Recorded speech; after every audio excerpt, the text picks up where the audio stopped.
All right. Hello, everybody who's watching us live. Today I'm going to be talking to Yaron Brook. Yaron is the chairman of the board at the Ayn Rand Institute, and he is the author of or co-author of the book Equal is Unfair. And he recently had an event in the UK with Sargon of Akkad talking about free speech and the objectivist ethics. But unfortunately, the event was interrupted by violence perpetrated by Antifa protesters. So that is what we're going to be talking about today. Yaron, can you tell us a bit about what you think caused or motivated these protesters to rise to such violence? Because we've seen that Antifa has risen to violence plenty of times in the past. They've been all over the news the past couple of years, but now you've got to experience them firsthand. So do you have any insights into what kind of motivates them? Well, I mean, what motivates them is nihilism. What motivates them is to knock down anybody who disagrees with them, anybody who's outside of the mainstream. And if you're radical in any kind of dimension, then they have a built-in kind of excuse to knock you down. But they really hate everybody, and what drives them and motivates them is really hatred, kind of hatred of the good for being the good, hatred of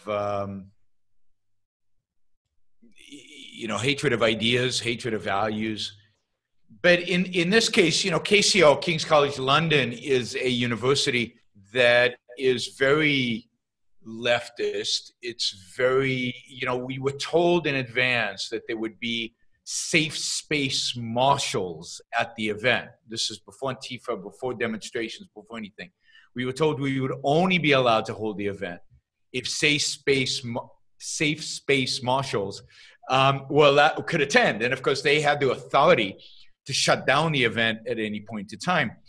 Then the weekend before the event, a number of student groups, including the local pro-Palestinian group and other groups, decided that they were going to organize a big demonstration to prohibit the event. They didn't actually get a lot of people to come and demonstrate, although on Facebook, I think 150 people said they would come. But that scared the administration. So the administration then decided the morning of the event that they wouldn't allow anybody who was not a student to attend the event. So you can see kind of an escalation of events that Antifa would say, okay, the administration seems kind of to be intimidated. They feed off of weakness. They've got all these other student groups at the university, in a sense, supporting the idea that we shouldn't even be holding this event. So I think it was an easy target for them at the end of the day. And again, KCL, King's College London, is a hub of these leftist kind of nihilistic groups among students in the UK. I don't think Antifa is very active in Oxford and Cambridge. I mean, they might be, but I wouldn't expect it. And this event was hosted by the Ayn Rand Center and the KLC Libertarian Society. Do you think they were intimidated by Antifa? No, I mean, I have to admit that the KCL Libertarians really stood up to them, and the guy who was supposed to moderate the discussion between Sargon and myself, and who organized the event, Daniel, I forget his family name, but it's actually a Muslim name, was very courageous. He wrote an op-ed afterwards in the Spectator newspaper in London. He stood up to them. He has been advocating for a long time on King's College London, as has the entire Libertarian organization, for the elimination of safe spaces and speech codes on campus. So they are being quite good in terms of free speech. They're actually hosting another free speech event with Sargon of Akkad and objectivist Rucka and one other guy, I guess some guy who taught his dog to do a Nazi salute and might be going to jail in England. So they're doing a whole free speech panel, I think either this week or next week. And then they've invited me back sometime in April, next time I'm in England. So they want to really use the Antifa thing to really hit back hard, and catch the administration, if you will, a bit on the defensive, because the administration feels horrible about what happened. And this is opportunity really to host more events, to bring our ideas to the forefront. And I think we'll get much larger audiences of students because of what Antifa did. I mean, Antifa Antifa, in many respects, was a really good thing in the sense that it created a huge amount of publicity. My YouTube subscribers went up by something like 1,200 people, and my Twitter followers increased by 1,000. So thank you, Antifa, for all of that. I made almost every newspaper in the UK. So I think that publicity is something we need to capitalize on and utilize and take advantage of. Yeah, this raises questions about the practicality of Antifa's methods or just violence in general. So, is this practical? I mean, in one sense they shut you down. They did, or at least had to required you to move to another location. But on the other hand, there are some benefits to, or at least benefits for you to what happened. Well, but it's more than that. I think the more violent Antifa becomes, the more vigorous the pro-free speech people become, and the more likely the administrations at universities are to be supportive of free speech.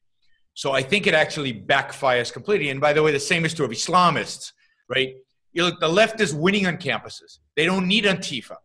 They're going to dominate. Free speech is being restricted without Antifa. Free speech is being limited without Antifa. The speech codes, the safe space places. All of these things are happening on campuses without Antifa, just because of the dominance on the left on campuses. What Antifa does is it rallies the forces, the anti-left forces, to rise up against them and, in a sense, defeat them. The same thing, by the way, happens with Islamists. Europe is being taken over by Muslims. Europeans are capitulating left and right all over Europe to Muslim demands about taking down paintings of Muhammad, about not publishing cartoons, about doing all these things. They're winning, right? So the French government was going after Charlie Hebdo before the terrorists went after Charlie Hebdo, right? What did the terrorists achieve? They achieved massive sympathy for Charlie Hebdo, and what they achieved was a rise of kind of a free speech, kick the Muslims out kind of attitude in Europe. So violence doesn't work. Violence actually backfires in these kind of situations. They're all actually, the bad guys in the world are winning. They don't need to be violent. Just let it play out, and they would actually have a good chance of winning. The violence actually retards their cause, and Antifa is significantly, I think, retarding their cause. Right. And then, in some sense, I would say that Antifa recognizes that they're fighting ideas, which is interesting. So they aren't just fighting you and Sargon. They think it's a much grander, they view it on a much grander scale, but they use violence as their means. So what do you think is the proper way of combating evil ideas or bad ideas in the culture? Well, I mean, violence is a sign that they reject the means of challenging bad ideas, which is reason. Reason, argumentation are the means by which you challenge ideas. Bad, mediocre, all ideas. I mean, ultimately, the standard is reality, it's facts, and the only way to know those facts and know reality is by use of reason. But that's the whole point. The point is that the Antifa and the fundamentalist left, or the far left, have rejected reality, rejected facts, and rejected reason. I mean, they've been raised on this postmodern rejection of the efficacy of human reason, of rationality. So what do you have left? All you have left is emotion. And indeed, this is true of the entire left, right? All they have left is emotion. They don't have reason.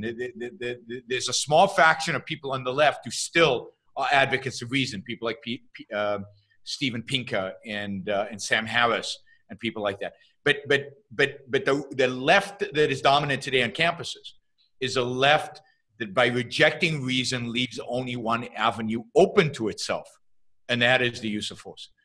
When you can't argue, when you can't debate, when you can't convince, when you can't use logic, when you can't point to facts, all you can do is raise a fist. Right. And during the event, after they had interrupted the event, you said that they were the real fascists. So can you elaborate on what you mean by that? Sure. I mean, in a sense, look, everybody said, oh, they're not fascists, they're communists.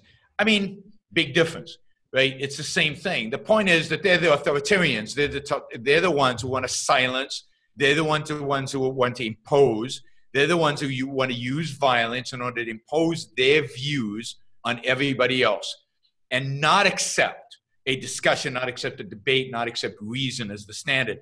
So in that sense, yeah, they're fascists in the sense that they want to dictate how every one of us should live, what we should think, what our views should be. And God forbid we have a view that they don't agree with, they bring out the fists, they bring out the guns immediately.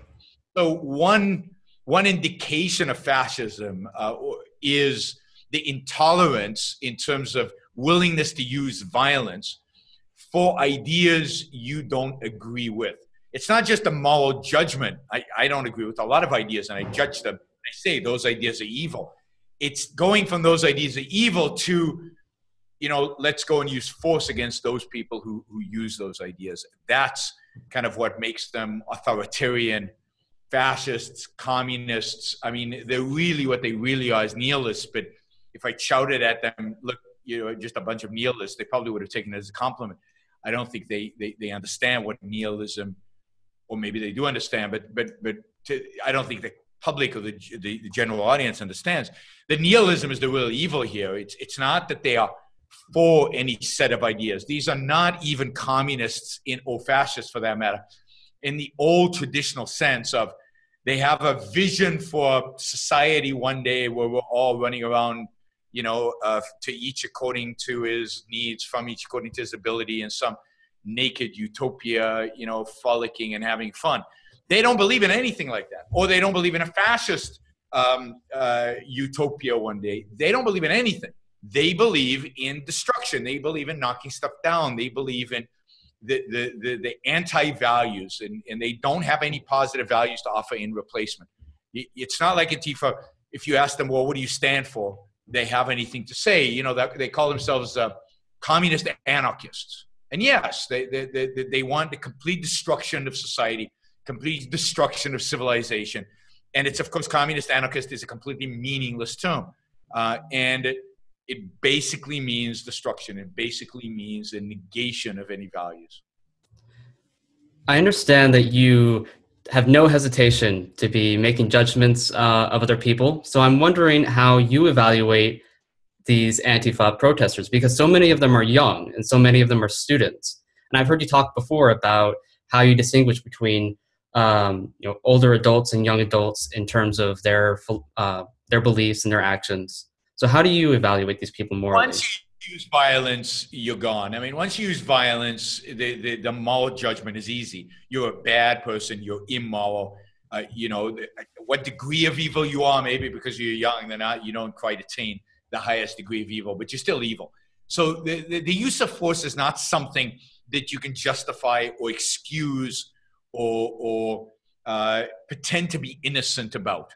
Force is wrong. I mean, kids know this in the playground.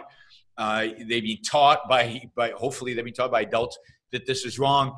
The evidence is overwhelming to know what a society is like that silences people.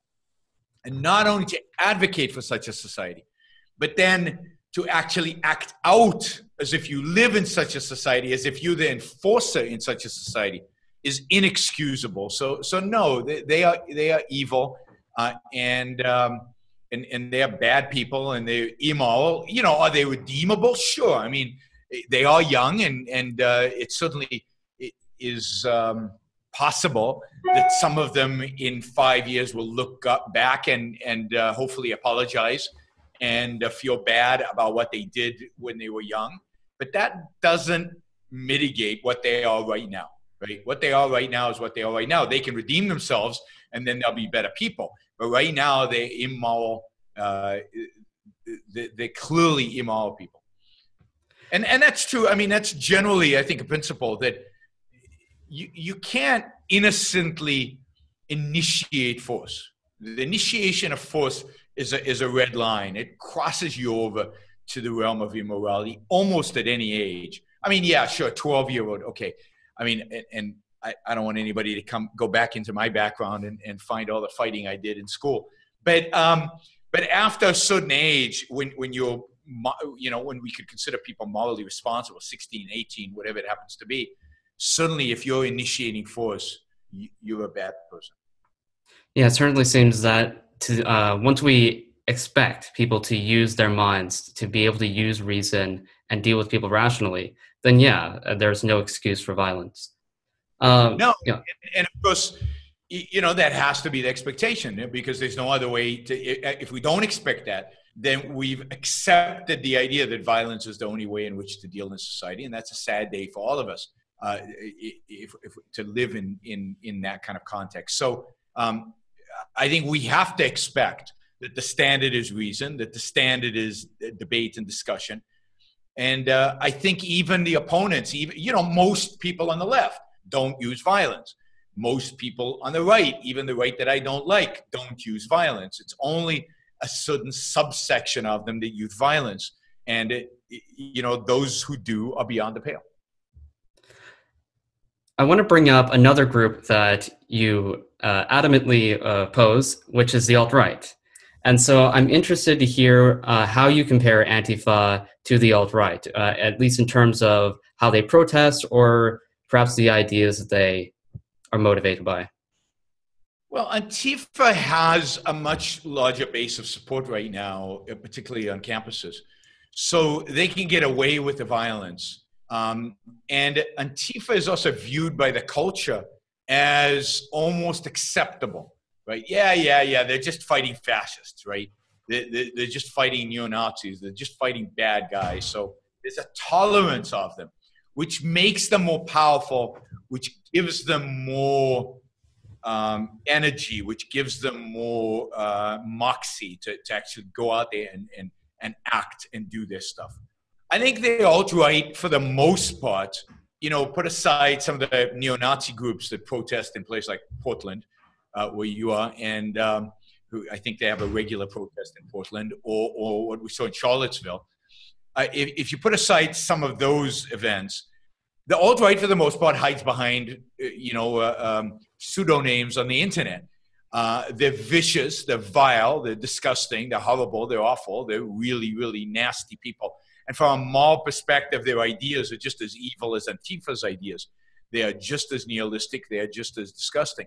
But they're not yet quite as violent and quite as prominent, because I don't think they have the support network for it. That is, the culture is not in a position to support them. The culture is much more left in that sense, much more inclined to support Antifa than is inclined to support the alt-right. Now that could change as kind of I think some of the people who support Trump get more and more frustrated and move more and more to kind of the collectivistic right, that the alt-right will get more emboldened to go and do stuff. But I think right now they're fairly weak.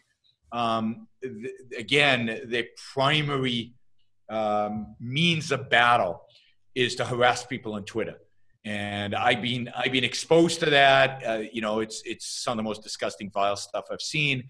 The anti-Semitism, the racism, the explicit authoritarianism. They really revere Hitler. It's just, it's hard to imagine, right? But there it is. It's the alt-left is very much like Antifa, just not quite ready yet to come out and storm the barricades, if you will. There was a moment during the protest that there's quite a few images of you and Sargon holding the flag up. And so one of the things that I wanted to ask about, though, is before you held up the flag, you were stomping on the flag. And I'm curious about what you think the message that sends either to Antifa or to other watchers.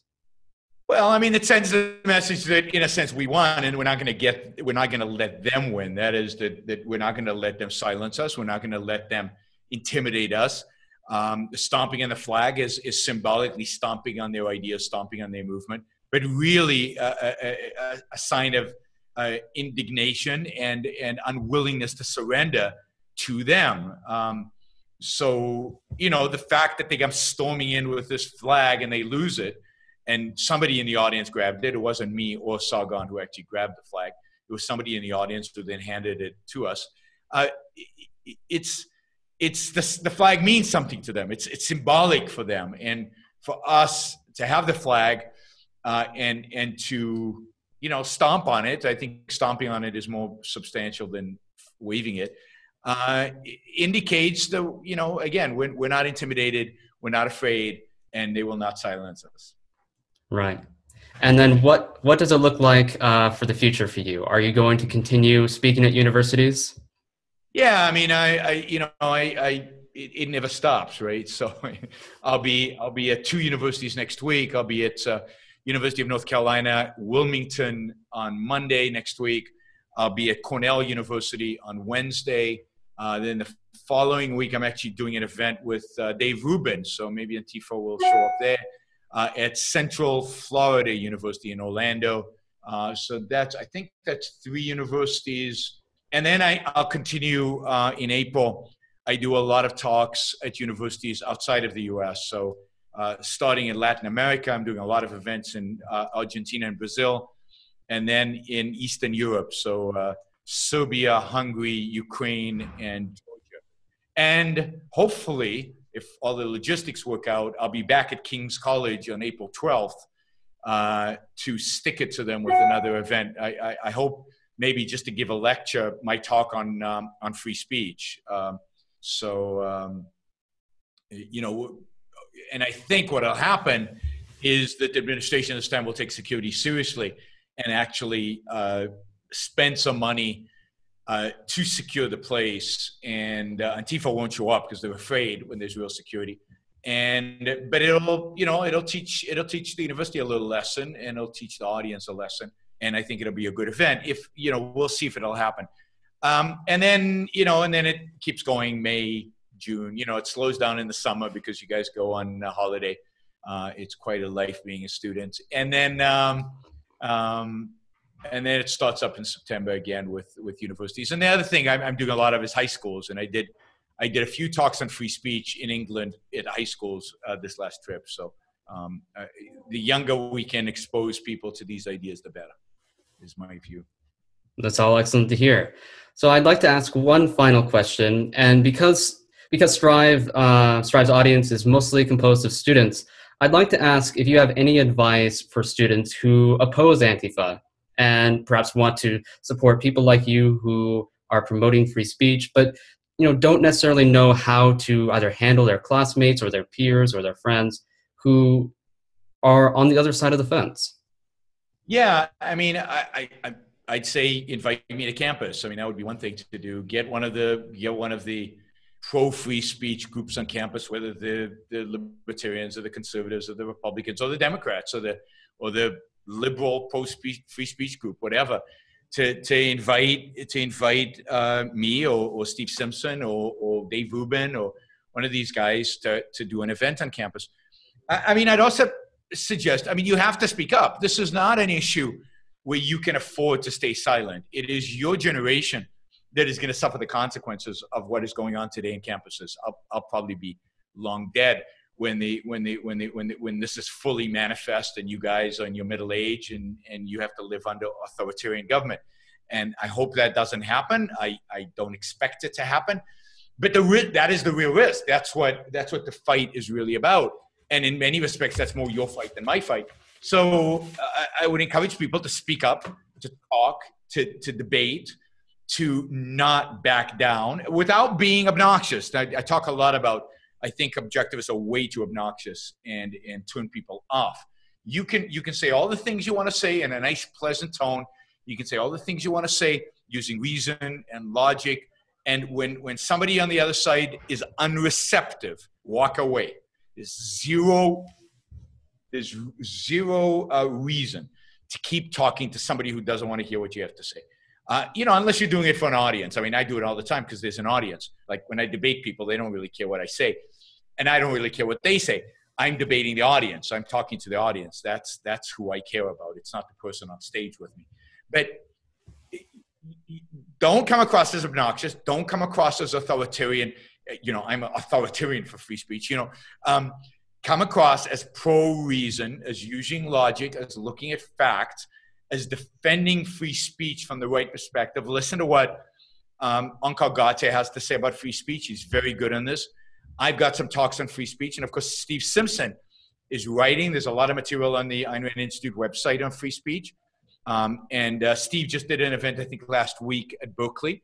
But there's a lot of content out there by objectivists now on free speech. Go back and read some Ayn Rand on free speech and look it up in the lexicon. It's in the lexicon. You know, and so go into the discussion, go into the debate well armed with some good examples and some good arguments. And you know, and don't back down to the other side. On the other hand, you know, again, you don't have to pound away at them. You know, let them know that you disagree. Let them know that you have arguments. Let them know that there's another position here. And that's enough. And you can walk away after that. All right. I think that's all very great advice. So for those of you who are watching live, thank you for watching. And I want to encourage you to get involved with Strive. You know, start up Strive groups on campuses and get involved with the undergraduate newspaper and you know, create your own. I mean, your generation has tools at your disposal that my generation did not have, which is the internet. And so use it. I mean, it's an unbelievable tool. Use it not just to, you know, BS with friends on Facebook. Use it to create communities of people who think alike that can then strategize about how to go out there and change the world. Because we need an army out there of people who are committed to changing the world. And I think you have technology on your side. You have technology that you can use to do exactly that. And you guys know how to use this technology. You know, I'm constantly battling, trying to figure this technology out. You guys, you know, you guys grew up with it. Use it and show the world what can be done, and show the world how the ideas of reason are powerful tools for living life and for explaining the world around us. Absolutely. And we're always looking for motivated and talented young people. For those who are wanting to learn more about Strive, you can always visit our website, striveclubs.org. So thank you all for watching. And Yaron, thank you so much for this interview. It's been great to talk to you. Pleasure. Good talking to you. Good luck in school. Thanks. Bye, everyone.